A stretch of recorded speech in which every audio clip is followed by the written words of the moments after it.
এসেছি ছোট্ট একটা মিনি ব্লগ নিয়ে। এখন আমরা আছি হাওড়া স্টেশনে। আমরা অনেকক্ষণই পৌঁছে গেছিলাম দেখো, কিন্তু ট্রেনটা আমরা মিস করলাম। তার কারণ হচ্ছে বাপি মা প্রায় হাওড়ায় ঢুকেই গিয়েছিল, কিন্তু মানে ট্রেনটা বাপি মায়ের আর কি হাওড়া থেকে মানে ট্রেনটা এতটাই লেট করেছিল যে আসতে পারেনি। মানে বাপি মা এসে পৌঁছালো আর ট্রেনটা বেরিয়ে গিয়েছে, এরকম একটা ব্যাপার। আর এখানে দেখো আমার গপু সোনারা রয়েছে, আর আমরা কারা কারা যাচ্ছি তোমরা তো দেখেই বুঝে গিয়েছো। আমার বাপি মা, ভাই বোন, আমি, ডাক্তারবাবু আর আমার ছেলে। আর আমার পিসিমশাই আগের দিনে চলে গিয়েছে, তাই এখন নেই। ডাক্তারবাবু কয়েকটা বন্ধুরা আমাদের সাথেই যাওয়ার কথা ছিল, কিন্তু আমরা একটু বেলার ট্রেনটা ধরেছি। আর বেলার ট্রেনটা ভীষণ ভিড় হয়, বিশ্বাস করো। মানে মারামারি করে ট্রেন থেকে নেমেছি, আবার মারামারি করে ট্রেনে উঠেছি, মানে এরকম একটা ব্যাপার। ব্যান্ডেল থেকে মানে কিছুতেই ট্রেনে উঠতে পারছিলাম না।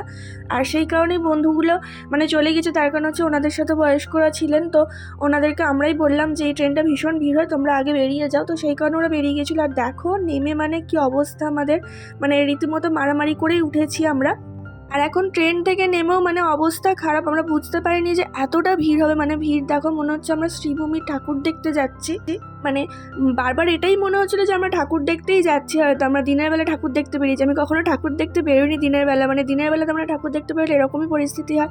আর এত গরম হচ্ছিলো বিশ্বাস করো, এত লোকের মাঝখানে, তারপরে চড়া রোদ।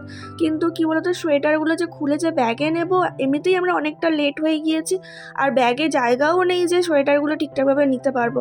তো ভীষণ কষ্ট হচ্ছিল, একদম মানে বিরক্ত লাগছিল যে কখন ওখানে গিয়ে পৌঁছাবো, একদমই ভালো লাগছিল না।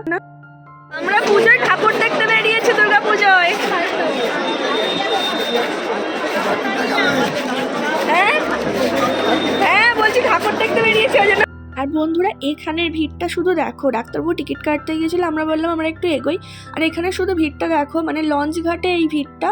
ওখানেও দড়ি সিস্টেম করেছে, দড়ি ফেলে ফেলে কিছু মানুষকে লঞ্চ ঘাটে মানে লঞ্চ এলে পাঠাচ্ছে, আবার দড়ি ফেলে দিচ্ছে, এরকম একটা ব্যাপার। কিন্তু এতটা ভিড় হবে বুঝে উঠতে পারিনি। তো যাই হোক, বসার আমি জায়গা পেয়েছিলাম, আমি একমাত্র বসার সিট পেয়েছিলাম, আমি আর ছেলে।